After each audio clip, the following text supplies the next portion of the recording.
Where is the both and that I can find with my finances that is really tailored to my individual needs? There's a lot of voices out there that will try and say, here's the exact steps you need to take to get your money right. And in reality, we are such dynamic people with so many different needs in different seasons of life that we really do need to hold on to some foundational principles and then tailor those principles to ourselves individually based on those things. My name is Lisa, mother of 8 and creator of the blog and YouTube channel Farmhouse on Boone.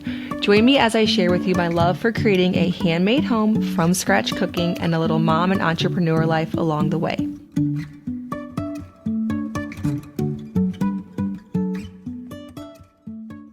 Welcome back to the Simple Farmhouse Life podcast. Today I'm having on Jill from the Frugal Friends Podcast. We're going to talk about money stuff. And what's interesting, after having this conversation with Jill, I feel like we approach it in a slightly different way, but there are people with different personalities. And so a lot of things that are very one size fits all that really can relate to some people. And some people are like, checked out. This is not how I approach things. So I think you're going to really enjoy this conversation. If you approach money things maybe a little bit differently than me, also lots of practical advice that we both probably approach in the exact same way. If you're curious too about Christmas and how you can navigate that without spending thousands and thousands of dollars, we're going to talk about that too. Jill, welcome back to the podcast. This is Jill from Frugal Friends Podcast. Last time I had your co-host on here as well, but today I'm going to talk to you about living frugally, which I think a lot of people can really use, especially as things seem, I don't know, you hear back and forth things on how the economy is, but I think a lot of people are feeling it. So tell us a bit about yourself and your podcast for those who didn't hear the last episode. Thanks so much, Lisa. It's a joy to be back here. And like you said, my name is Jill. I am the co-host of the Frugal Friends podcast. And we essentially teach people how to spend better.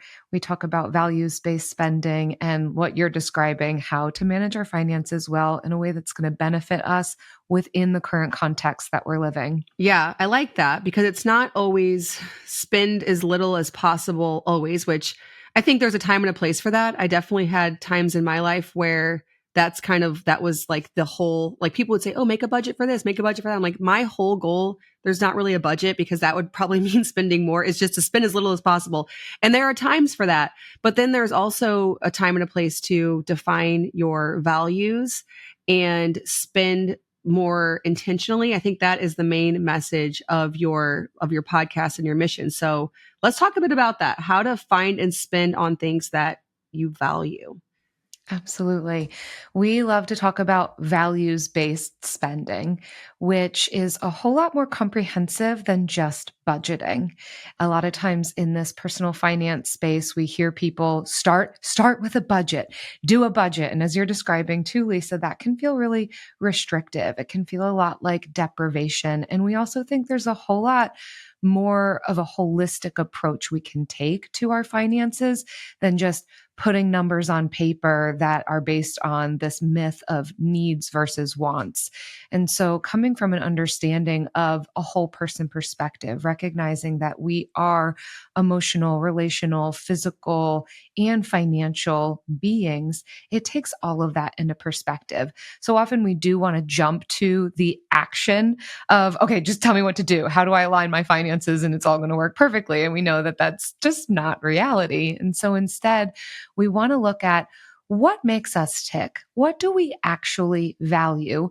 And are the things that we're spending on truly aligning with that? And are they actually meeting our needs? Are they actually getting us closer to the things that we say matter most? And we find that when we are able to ask some of these questions, get curious with ourselves and make some of the necessary changes, we can experience a little bit more freedom in the way that we spend. We can find a little bit more wiggle room. Maybe we're not as impulsive with our decision making when we're able to align kind of all of our money decisions with these things. And I do want to say here, it is about some of the unique things that we value, like going out to dinner or going on vacation. Certainly there can be room for spending on those things. But what we've found through this journey of really digging into what does values-based spending mean, we first began by looking at different values, almost like corporate values. Like, what do you value? Do you value justice? Do you value friendship? Do you value? And what we discovered is that for most people, our values are pretty similar. That doesn't mean that the way that we want to walk them out is the same, but for the majority of us, our values, our core values are going to fall under these 4 F's, we call them, which is faith, family, friends, and fulfilling work. For most of us, this is what we would say. This is what we want more of. This is what we want to invest all of our resources into. The trouble is, because of the way that we're wired, the way marketers try and sell us things, we end up trying to meet needs, or maybe even trying to meet these core 4 F's by spending. And really, it doesn't actually get us closer to those 4 F's. So a part of this conversation is looking at what are some of the decisions that I can be making that are going to put the most value and priority on faith, family, friends, and fulfilling work in whatever way that looks like for me, for you as an individual. Yeah, that makes a lot of sense. I actually talk about this a lot when it comes to spending time, because it's like the exact same concept can be translated over to that, because people will find that they have this really packed schedule. They want to do, or they think they want to do certain things, but then there's other things that they actually prioritize, or they don't prioritize, but that they think they want to do, but they can't find time to do. And it comes down to not first having set out which things are most important, and then getting rid of things that aren't like that. So how do you help people narrow that down? Like, that sounds kind of abstract. So how do you actually, like, pen to paper, figure out what are my values for me and my family? Absolutely. Yeah, it does start with curiosity. And so this is certainly a mindset that we encourage people towards, is asking ourselves questions to allow ourselves the kindness of understanding ourselves more. And when practicing curiosity, one of the things that I like to describe is avoiding the why question.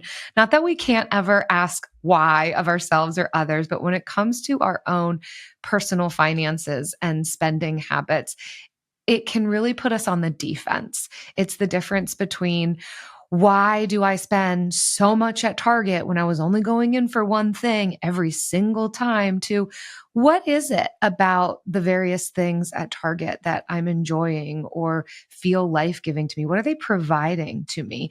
We can see just in that example how the one is, I'm immediately defensive, I'm in fight mode, and the other is, let me dig a little bit deeper. What is under the surface here for me? So when we begin practicing curiosity, and that's something that we can do in all aspects of our lives, but related to finances, an actual kind of pen to paper exercise we like to encourage folks towards is a 90-day transaction inventory.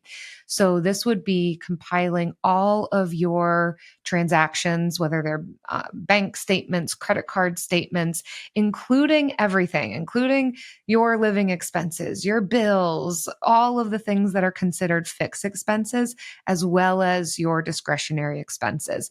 Getting that all into a spreadsheet, whether you're printing it out or you're making a spreadsheet online, whatever your style is. And then going through and creating another column next to each transaction where we're essentially journaling alongside all of our purchases. Not that we're going to remember every single purchase, but as much as we can, asking ourselves questions like, what came just before I made this purchase? How did I feel about this purchase? Is there a need that I think that this purchase was meeting? And what do these purchases say about my values, the things that I value? Once we kind of go through all of that, we can then look back at patterns. Do I see anything surfacing around some of the purchases that I've made that maybe I didn't feel good about, or I hardly remember, or didn't actually meet the need, or purchases that are alerting me to, this isn't actually, my money isn't going towards the things that I say I value. It's actually going elsewhere. And that can inform some of the shifts in spending behavior. But that's like step 5, Yeah. getting to the shifts in behavior. There's so much that comes before that. And it's curiosity, but removing as much of the guilt and shame as possible. Yeah, it sounds like a similar approach when you first think, oh, I need to lose weight, or, oh, I don't have enough time. Like, penciling out what I'm eating, penciling out, where I'm spending my time, and being very honest with looking at that, I think is a good step if people do feel like they don't really know what's happening. Like, where is this money going? And I imagine there's some things on the list that could be gray. Like, I value family. And then there's something you bought maybe for the kids, but it's like, how did that tie into my value of family just because it's for the kids? Do you find that there's a lot of like gray when you start to analyze it? Absolutely. And this is the whole journey, right? It's not about the destination. It is about the journey, and really starting to niche down into feeling really confident about every spending decision we make. But we're not going to start there. And something that's curious that comes up a lot of times with these 90-day transaction inventories is one purchase might be 100% values aligned, and that same exact purchase might not be. So for instance, let's take coffee. I went out for coffee twice. One time was with a friend. It got me out of the house and away from my entire to-do list. And it was so meaningful and impactful. And another coffee was, I don't even hardly remember. I was just out and about running errands. I don't even think I enjoyed it. I hardly remember it. So one purchase might be, this is guilt-free and it's aligned with my money plans and totally fine and met my values. And another, the same exact purchase wasn't. And that's where all of that curiosity is going to help. How is this purchase going to help me towards the values that I say that I have, and towards the goals that I'm ultimately pursuing? Yeah, that makes sense. Let's talk a bit about impulse spending. I find that one thing that I do now, whenever, we mostly buy everything online, or at least I do, and a lot of people do, is feeling like I'm checking something off the list when I order something, but not really being ready to take that item and do what I need to do with it when it comes. So just like random examples I'm thinking of right now. Ordering in my living room, I'm thinking about doing a projector instead of a TV, taking down the TV because it's big and it's ugly. And anyways, I'm like, why not just a projector? Because we don't watch TV in there every single day. But I'm like right away, like adding to my Amazon cart the projector. And I haven't yet taken down the TV, and I have somebody I'm giving it to. I haven't yet given it to them. But I just like, so then all of a sudden I end up with an inventory of things in my house that I'm not really ready to deal with, because I think like, oh, by the time it comes, I'll be ready. There's so many examples throughout my house I can think of just like that, like little things where I'm like, oh, I'd like to try that. And then you just, impulse buy. Like, that's definitely increased since online spending, I'm sure. Oh, yes.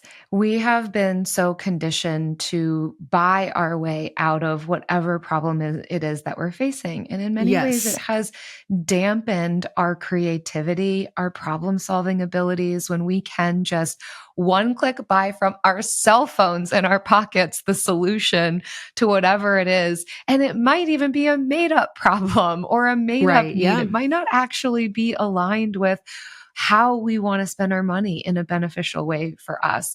But speaking of impulse spending, one of the things, or a couple of the things that we've realized, kind of the top 5 reasons for impulse spending. Of course, there's more, but I'll rattle them off in case it's useful to your listeners. Sometimes identifying the type of impulse spender we are can be helpful then in identifying how can I then interrupt that and make different decisions for myself. So the first one is habit spending. So it's just a habit. It's a time of day. It's a location.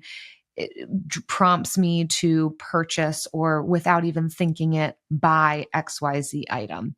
The second is shopping as an activity. This personally is one of those things for me. I grew up going to the mall for fun on the weekends. Yeah. It's Same. what you do. You either window shop or you walk through the store, and inevitably you buy something because you also get that dopamine hit. You get the thrill of the purchase and the exhilaration of buying or finding something. Then the third is stress shopping. Although I don't want to say only when we're stressed.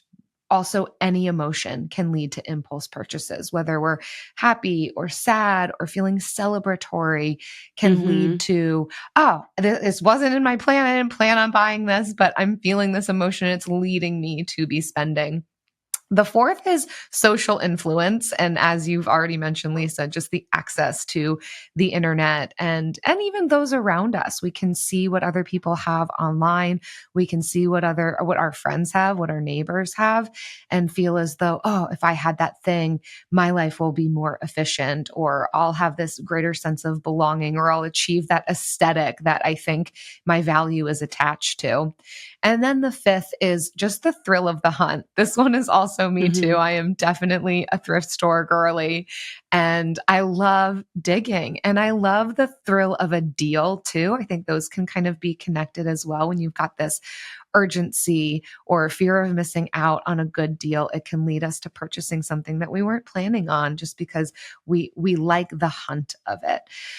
So along with all of these impulse spending possibilities, we've also got marketers who are playing into this. They understand behavioral psychology and are marketing towards us to give us the deal that we think we want, to sell us on the lifestyle, to portray this ideal that you will be if you purchase this thing. And we're not dummies for falling victim to it. It is the way that we're wired. It's how our psychology works. But if we are unaware of it, then we will fall victim to buying things that we don't want, we don't need, that just clutter our homes more than we would have wanted to, and can significantly interrupt the things that we actually want to be doing with our money that can benefit us both now and in the long term.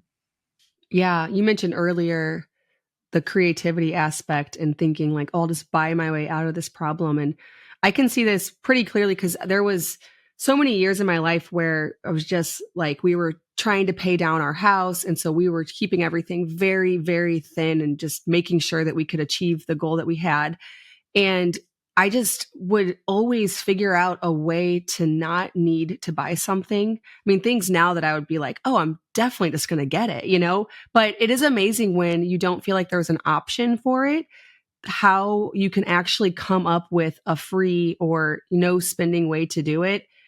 I think, I don't know if everybody is wired like that, but I definitely have seen like that time of my life and then now leaning more into convenience because we have a larger family and all of that. But it is interesting if you ever like have a purchase where you're thinking, is there any other option for this? Like, is there anything else I could do? And if you don't see it as maybe an option to buy it, you'll find some way, I feel like, for most things. Absolutely. And the goal of this is not deprivation. We are so totally against all of these extremes and being so overly restrictive. But I think what we are calling for is greater awareness and intentionality of where our money is going, what we are, how we are consuming, and what we're choosing to do with our money, both in the short term and the long term. One of the things, though, I just said, yeah, I don't like extremes, but I am going to talk about something that's a bit extreme that can help. But I'm not saying that this is where we need to set up camp or like make this some long-term solution, but doing a dopamine fast. So if impulse spending is something that we're seeing, I really want to get a handle on this. And a lot of my money is kind of going towards these last minute things. I'm not creating those pauses to see can I solve for this? Can I fix this myself? Can I get this pre-owned? Then a dopamine fast, because a lot of times that's what we're going for. We are buying as a coping mechanism. We like that high that's happening. We do actually get a hit of dopamine to our brains when we buy something. And so it's fun. We like having boxes show up at the door. We like buying the things. We like how it feels. Unfortunately, that feeling doesn't last. And then it can lead to feeling guilty, it not actually meeting our needs, and a slew of other unwelcomed emotions. And so giving ourselves an opportunity to do a 30-day no spend challenge. 30 days, because that's about the time that it takes to kind of wean ourselves off of the dopamine response and help to create new neural pathways to the decisions that we're making. And so again, 30 days, we're not doing this for forever, but it does provide that opportunity then to get creative, to exercise some of these muscles and ask ourselves these questions of, okay, this is a point when I would have purchased something here, but Is there an alternative to this purchase? Is there a way that Mm-hmm. I can maybe fix the item? Can I do without it? These are the things then that where we can find greater creativity, problem solving, and potentially even, yeah, I actually didn't need to buy that, or I like the solution I came up with instead of purchasing even more. There's so many things that we discover through a no spend challenge that I can't highlight them all for somebody. Like you would have to go through it yourself and make your own discoveries, but it really can help to shift the narrative and the way that we engage, the ways in which we spend money, and then reincorporate it, right? Then go shopping again, buy again, but notice the ways that we can really make some of those important shifts with just intentionality with our money.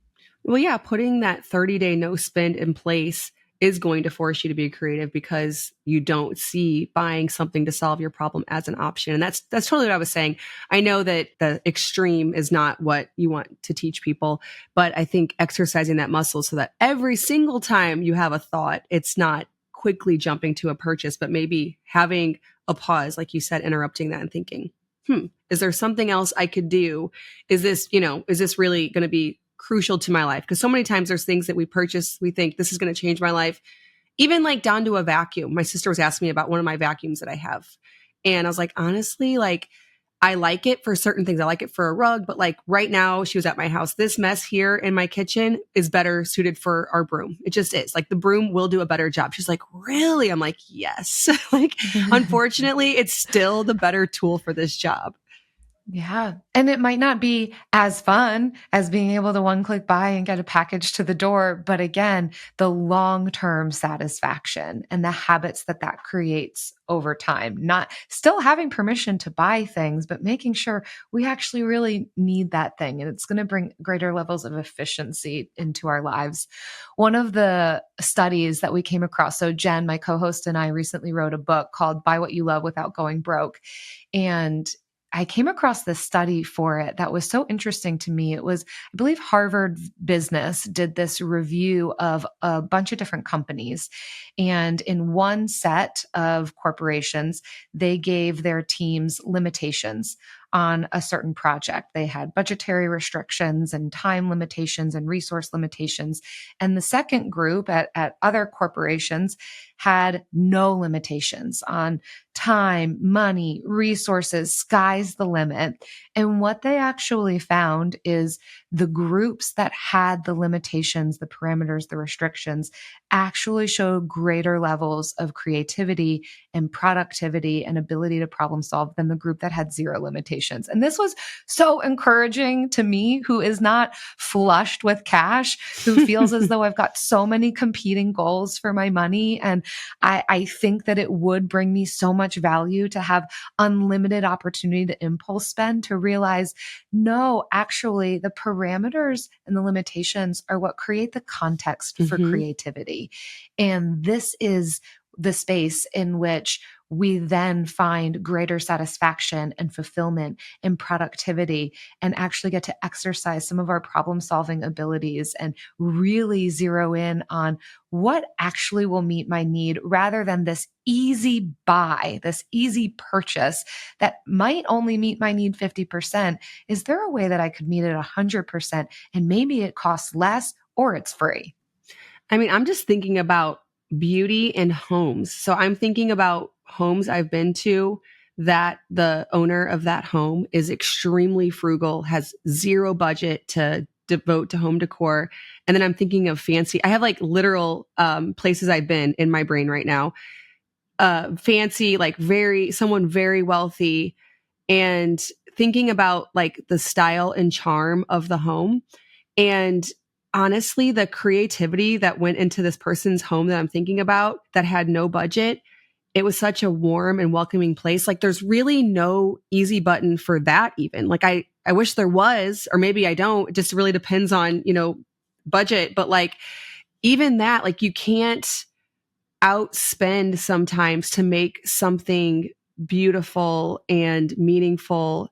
And I can so clearly see that in just home decor, like if you go in and you buy everything brand new, I'm just going to have this place done because I'm going to throw a whole bunch of cash, in 1 month time. I'm going to have this whole place furnished and done. And then like a home that's been collected and painted and restored over many, many years because there was no budget. It's really so beautiful. I think that can be translated to a lot of areas. Such a great example. You can see the heart and the personality behind it rather than someone just buying their way to aesthetic, and rather creating it and infusing it with individuality and voice. Yeah. Yeah. I mean, you think sometimes like you want to believe you could, if you just had enough money, you could outspend all of the thought that would go into that. But there's just so many things that money truly cannot buy. And that would be an example. And what are we robbing ourselves of too when we just use money to solve a problem? What artistic expression, if we're just talking home decor, what artistic expression or activity with my family or kids could have happened if we had chosen to do our own decor for the holidays instead of just buying whatever the heck Joanna Gaines is selling to us?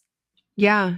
Yeah. It's such an interesting philosophical point, like to not go too deep down that whole thing of like, they've done money studies. I'm sure you've heard it, where once your income is at a level where all of your basic needs could be met and you don't have to worry about like covering your bills and your food. So to that end, money does buy happiness till you get to that point. But then anything beyond that, they found that it actually doesn't add to happiness at all. And I think it's a collection of all of these things we've been talking about. Absolutely. Yeah. We do reference that study actually. And there was more that built upon that very study you're talking about, where the studies found two different thresholds of income. And so they partnered up in a collaborative study that was like a little bit not controversial, but opposing a bit, to decide, well, what is the actual reality here? What is the correlation between money and happiness? I believe was kind of the metric. Yeah. And my biggest takeaway, they did end up finding a metric. It ended up being somewhere around $500,000. So way higher than the initial, I think original, years ago, okay. It was maybe like $60,000. That life satisfaction, degrees of happiness can actually increase up to about $500,000 annual income. But the biggest takeaway for me from that we even talked about in our book, is that it only increases if the person already had a degree of life satisfaction. So it is not true for the people who are already just not content, not practicing gratitude, not feeling as though, life is ever going to be good for them. Mm-hmm. And so I think it does speak to this. No matter what level of income we're at, we can practice some of these principles, implement contentment and creativity and values-based spending. And yes, if we choose to increase our income, those things can follow us, but they won't if we're not already pursuing them. Yeah. Yeah. That's a whole different topic entirely. I want to take a break from this conversation to tell you about something that we love in our home to stock our pantry, our freezer, our fridge even, and that is Azure Standard. Azure Standard is a company that is basically like a co-op where you and several like-minded individuals who value healthy food, good sourcing, organic products, home products, pool your order together. A big truck comes to a drop location and you all, sort out what everybody got. You can get those bulk prices, that combined shipping by ordering from Azure Standard. So some things that I get from there: butter. We get our grass-fed organic butter in bulk. I buy 2 boxes of butter. I put 1 in the freezer, 1 in the fridge. Sometimes I'll even do 3, depending on if I want to order again next month. A lot of times I like to really bulk order, so I only go to the drop location every other month. Some people get in the routine of doing bulk ordering where they only stock their groceries once a month. That's a really good routine to get into. On my last order, I got a 6-pack of organic sour cream, yogurt, big blocks of raw cheddar cheese, raw mozzarella cheese, pepper jack. I just try to stock up all the things that will last a long time in my fridge and freezer. And then in the pantry, bulk grains, pasta, quality dried fruit and sweeteners and flours. I find them all in such great prices from Azure Standard. You can go on the Azure Standard website, so AZUREstandard.com, and use code SIMPLE15 to get 15% off your first order of $100 or more to a drop location. So where I live, there are 2 drop locations within a 30-minute radius, so I can kind of choose which one. I usually end up going to the same one every time because we know where it is, how it operates.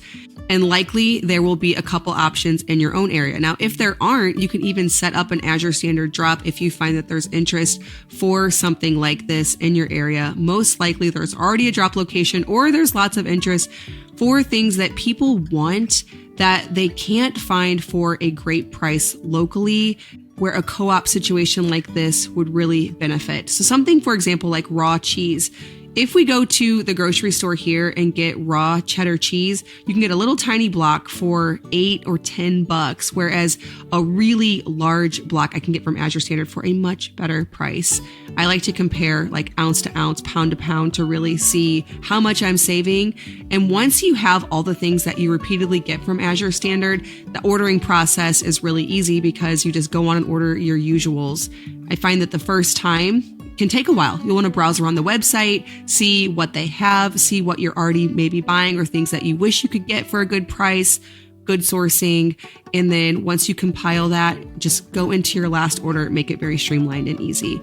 Again, don't forget to use the code SIMPLE15 for 15% off over at AZUREstandard.com. Thanks again, Azure Standard, for sponsoring today's episode. So let's talk we talked a little bit about living frugally in this day and age. So now that we have cell phones, we have consumer culture, we have influencers, which is interesting because, we both have public platforms. And so to an extent, you could maybe call us an influencer. Do you think it's harder to live frugally now than before we had all of that? I think the easy answer is yes, but I do want to give the caveat that I think there's always been a desire for more. I think it's innate in human nature to want more, potentially want what other people have, and that's not entirely bad. So that's kind of the thing that drives us. It can be what motivates us. It just is, what is this aimed at and is it benefiting us? But yes, certainly in the fact that more is much more attainable now. Like we've already mentioned, it's at our fingertips. It's in our cell phones. We have access to see how even the uber wealthy live. And so we now have desires that never would have existed if we would have just been living on a mountain and plowing our own fields. So it definitely takes a little bit more intentionality to be aware of, where are these desires coming from? Are they intrinsic or are they extrinsic? And how do I want to pursue these desires and my wants and my needs? Yeah. So yeah. It does take some intentionality, maybe some guarding of your heart, maybe keeping certain things off of your feed, certain things, if you're struggling with some of those thoughts of feeling like, if only I had everything that everybody else had, I would be so happy. Maybe, curating that. It's harder these days though. Curate it, because yes. Even when you follow certain people, that's not always what shows up. Curating, I think, is such a good word here because it seems to be pretty unrealistic to say, I am going to just get off the internet altogether. I'm not going to partake in social media. And maybe we do a social media fast for a time, but most people find themselves back on it. And so I think making those more mindful decisions might be that radical middle, that holding the tension between the extremes of either going all in, following anyone, taking anyone's advice, to completely isolating yourself and not partaking at all, but rather, who are the individuals that I want to be following, who I want to allow influence into my mornings, my afternoons, my evenings. And so for me, finding people to follow on Instagram that help me with my meal plan and prep, help me with my low tox, decreased consumption, de-influencing. These people exist too, not just the ones trying to tell us to buy, and, overtly or covertly manipulating us. So I think that there is a way to engage just more mindfully and in a way that's actually going to support the things that we say we value, the things we want to do with our money, even specific personal finance goals. If we're trying to save for a house, or we're welcoming a new kid, or we're trying to pay down debt, there are people to follow who will help and share tips and tricks along the way in that regards too. So for as much as there can be detriment, there can also be benefit as well. And we can kind of curate that for ourselves while we're also training ourselves to be curious, create some of these pauses, implement creativity, aim at contentment through gratitude. All of these things will blend together to benefit our whole person. That makes sense. Okay, we have a few audience questions that I think we could dive into. What mindset shift caused the biggest traction in achieving your financial goals? I love this question, and you just heard me describe it already, but I'll say it again. This concept of the radical middle. So meaning we are drawn to extremes as people. We see it all around us, usually a binary of you're either on this side or that side. And you either have to go hard at all of your side hustles or it's YOLO. But I advocate for, and one of the things that has helped me a lot is holding the tension between those two extremes, recognizing that each extreme is attractive for a reason. They have something to offer, but maybe not super productive to hang out in either extreme. So what can I borrow from each, hold the tension between the two, and find myself in, I call it the radical middle because not many people go there. It can be easier to just go to one extreme or the other, but to hold the tension. And so as it relates to finances, this has meant both paying off debt while investing, giving myself permission to do that, going on vacation while paying off debt, not this either or of I can't do anything until I'm debt free, or I'm only going to invest and I'm not going to worry about my debt. And so finding what's the blend, where is the both and that I can find with my finances that is really tailored to my individual needs. There's a lot of voices out there that will try and say, here's the exact steps you need to take to get your money right.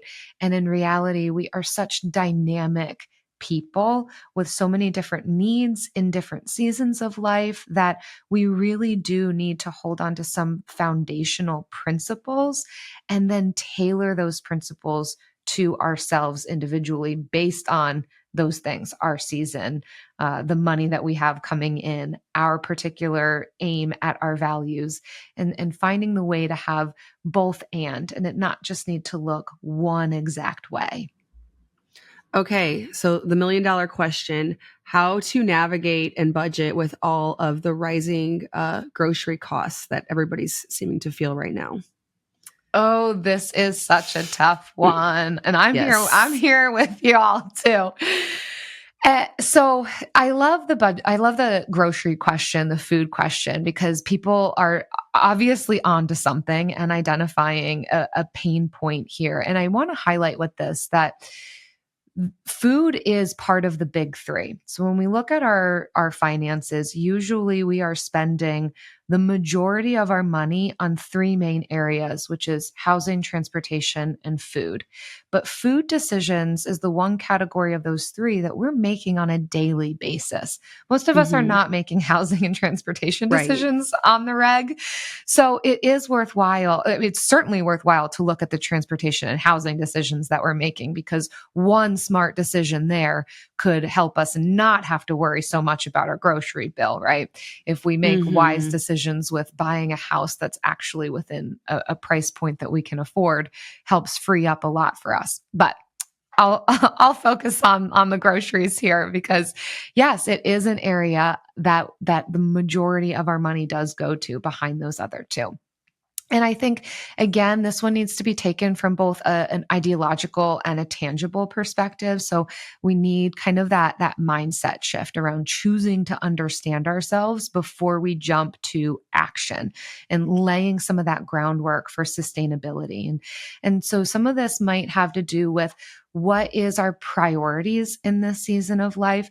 What is our life season? Who are we feeding right now? Right. How much does efficiency need to come into the equation here? Because a mom of five has a much different landscape than a single individual or just a couple, and the decisions that they need to be making around food. So taking all these things into consideration and potentially even being willing to pay for some convenience can be really helpful here, wherever we can kind of give ourselves permission and continue to kind of dispel this wants versus needs myth, where a lot of times when it comes to budgeting and cutting costs, it's, well, just focus on the things that you need and don't buy anything that you want. That gets really complicated, especially when it comes to food, because yes, I need food, but what about my wants as it relates to food? Can it taste good? Can it be convenient? Can it be simple, right? There's so many other questions that come into play here. So I think more so approaching this from a what's going to work for us, what is functional for our family right now. And beyond that, to get to the tangible pieces, once we've kind of focused in on our mindset around it, certainly there are some actionable practices that we can be doing that can really help us maximize our money when it comes to food. And a couple of those things include meal planning. We just can't get around it. We're not going to find ourselves just crushing it if we've not created a plan for what we're going to be eating when we're going to be eating it. And this is one of those things, however, that we can purchase. We can pay for the convenience of somebody else creating a meal plan for us. But in the long run, that might actually save more than the door dashing that ends up happening because no plan was made, or the impulse purchases at the grocery store, the food waste that happens. For me personally, I meal plan every 2 weeks. That did not happen overnight. That took a long, long time. But now it takes me about 30 to 45 minutes to plan out what I'm going to make for the next 2 weeks based on what I already have on hand, and then what I'm going to supplement and buy from the grocery store. And it takes a lot of that decision fatigue out and helps me really focus in on what do I actually need to purchase when it's created at home, and I can be checking my pantry, my freezer, my fridge. And then from there, prepping food out, choosing simple ingredients, simple recipes, not a fantasized version of ourselves, to Right. be Yeah. realistic about what Wednesday Jill is like. I'm tired on Wednesday, and I may not have it in me to do that 2-hour recipe that I found on Instagram. Maybe I just need it to be like 3 ingredients, throw it in a pan, Like and sheet call it a pan day. dinner or something. Yeah, exactly. And so once we've kind of tried out a lot of these, I like to keep a running list of, here is the recipes that I know we like, that I know are easy, can be made in 20 minutes or less, and just kind of do a rotation of that.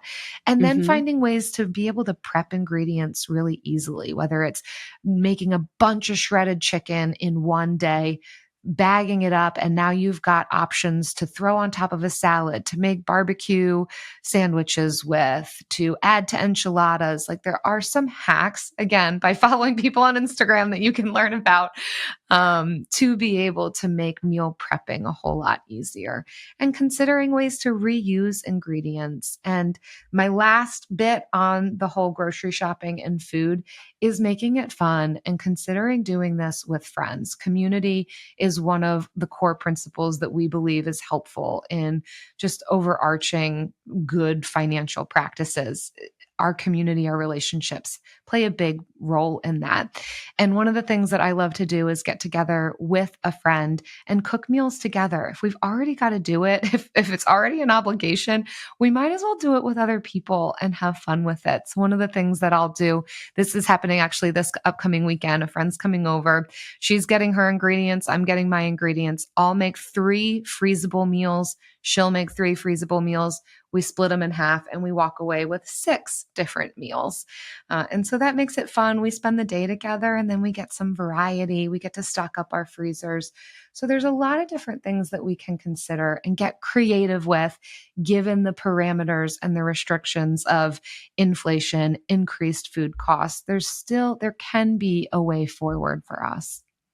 Yeah, yeah. My sister and I, before we had 15 kids between the two of us, we would get together and make tortillas. I was just telling one of my daughters this the other day because I'm like, she hasn't seen that, ever, because this was before she was the age she is now. And I'm like, yeah, we used to get together and make our week's worth of tortillas. So that way we would have options for tacos, enchiladas, all of these things. That was so long ago, but I totally remember doing that. Now it would just probably be chaos. That's amazing. I've never made my own tortillas. You are next level. Well, we had a tortilla. I had a tortilla press. I ended up figuring out that for me personally, it's easier just to roll them out and not use it. So I ended up getting rid of it. But I had a tortilla press. So we would have an assembly line where one of us would press and throw it on the skillet. And it was just, for whatever reason at that time, it felt easier for us to get together and do it. I think this again, like everything you said, will depend on you and your season of life. So I'm currently in a season of life where I've been cooking for so long that cooking stuff from scratch isn't too hard of a task because I know what I'm doing. But back then, it felt better to have her with me and for us to do it together. Mm-hmm. Now that would actually make it harder. So I think it's just taking your own season, based on if you have younger children or no children, that seems like something that would probably be really helpful. Exactly. Okay. So the last question that I really think, I know it's not quite this time, but we're getting there, is in regards to Christmas, buying Christmas gifts for people without spending a couple $1,000s. This is a tricky situation. And I remember it used to cause me so much stress thinking about, okay, how am I going to knock off every person on my list without spending, I don't have thousands of dollars to put into this, but I also don't want to look like an idiot, coming to Christmas with, certain people I expect, not that they necessarily would expect it, but you know who you're supposed to have a gift for. And that can be really tricky. This is so tricky. And if I had an exact wand to wave to give everybody the permission that they needed to make the decisions they needed, I would do that. It doesn't totally exist, but I am going to put on my mental health hat for this one. My background is in social work. I'm a licensed clinical social worker. And I think this one has a little bit more to do with boundaries, relationships, patterns of relating, our own view of ourselves, people pleasing, than it does have to do with math. This is not a math question per se. Now, there are limitations to our budgets, and it's why these questions are coming up. But the reason it's so difficult is because of the expectations and obligations that are placed around that time of year. And so if possible, and I recognize not all of this is possible for everyone, so take the grace and permission and freedom that you all need in this, but ahead of time to think through what is reasonable. A good definition of boundaries is just what's okay and what's not okay, and defining that. It's a lot more complicated in practice, but that's a simplified definition of it, is just defining what's in bounds, what's out of bounds, what's okay, what's not okay. And so giving ourselves the space to consider what's reasonable here and what's not reasonable. And so maybe what's reasonable is going to be defined by the math. Maybe it is the number that you have in the bank account to be able to put towards the holidays. Maybe it has to do with time commitments and what you're going to say yes and no to. But defining those things first and then communicating them out as much as possible. So with the in-laws, the extended family, the friends, communicating what your decisions are upfront as possible in your own words and in a way that you think that it can be heard and received from other people. It can be something as simple as, me and my spouse are working towards this financial goal of fill in the blank, debt freedom, buying a house, retirement, kids' college savings. And so for that reason, we have a limited amount that we're putting towards gifts. And here's what we intend to put towards the family gift. Or we will not be exchanging gifts this year. We do not expect gifts from you. We will not be able to give gifts to you. It could end there if you feel like something more needs to be offered. It could be offering time instead, or to host a meal at your house instead. There can be the but trick, we like to call it, a no but. And of course, some of this will work flawlessly, some of it won't, and we're going to have to kind of dance along with it. One of the things that can help too, if we've got really tricky family dynamics with these types of communications, is figuring out what's the most important thing. What's the biggest problem to solve here? It might be a ton of them. It might be the time expectations, the money, the food. But if you could narrow it down to just one thing, like what's the biggest problem area here, and just solve for that and figure out a way for the other things to be a bit more manageable. But if that one thing is solved for, maybe that'll make the rest a little bit more palatable. I did personally do this, again, years and years and years of practicing boundaries. But last year I decided I was calling it my quiet Grinch Christmas. I actually love Christmas, but I wanted it quiet. I didn't want all of the hullabaloo of needing to get gifts and being frenzied. I just wanted to enjoy the season. I wanted good food and I wanted to just relax. And it did end up that way, thankfully. But I did tell people I'm not giving gifts and I don't expect to receive any gifts. And it for me, it was acknowledged and received. Maybe that's in part because I have a podcast about personal finance, so people expect these things from me. But I'm sharing that to give permission that it has been done before. You could find this same degree of freedom. You could choose the type of holidays that you want to have and try it out. It doesn't mean that that will be your choice next year, but it can be your choice this year if that's going to be what's most peaceable. Okay, so Jill, don't you have any tricks that don't involve having to talk to people about things? Come on. Well, I love a good DIY, honestly, too. There are ways that we can value people. I love the trend that is okaying secondhand gifts. There's so much good stuff we can find, not just at the thrift store, but boutique consignment shops and eBay and just supporting local as well. And also, food is so good. Yes. We do love food. We love a good spice mix. Yes. We love a bread. We love to, spend time with one another. I love a coupon for wine or a potluck together. Like, there are ways that we can give of ourselves and be generous without needing to spend money. And if the people we're spending time with around the holidays truly do love us, they're our friends and family, they're not going to ultimately want us to harm ourselves financially just to give them some gift out of obligation. Right. Hopefully. They probably don't even want. Right? Yeah. Right. Exactly. Yes. I was just teasing, but that's the one thing that would be harder to me than spending a bunch of money. Would probably be like, okay, we're not doing this year like we've done every year for the last however many years. I think some of the people pleasers in this audience know exactly what I'm talking about. We have a whole chapter on that in the book, relationships, and even give some scripts about how to handle these types of conversations with coworkers, with friends, with family. And again, if it's a complicated situation, start small and maybe start where it's not complicated, right? Similar to decluttering. Don't start with your most sacred memorabilia. Start with the junk drawer. Start with the place where it's going to be easier to begin setting those boundaries. Feel it out, find your voice in it, identify what is and isn't okay, and start to move and live out of that place.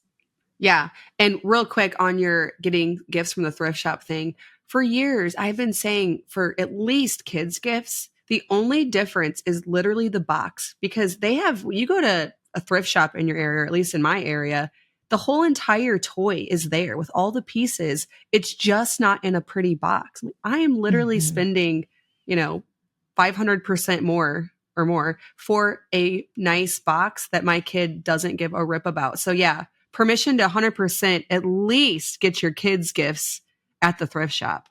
It's funny you say that too, because I have always had the thought with even those brand new toys, like we should be taking them out of the box and then wrapping them up, because that's the most annoying part is you give the gift and then you go get the scissors and, snip all of those 25 zip ties that are on it. And, the batteries didn't come with it. And let's go find batteries. And the kid can't play with it until an hour and a half later. Right. So it would be better just to give the toy ready to go anyhow. Well, so seriously, thrift shops, I think because people get so many toys for Christmas, that's probably why they end up there. But they are full of toys that are otherwise basically not used hardly at all. So even if you have the budget, still just get your kids their toys at the thrift shop.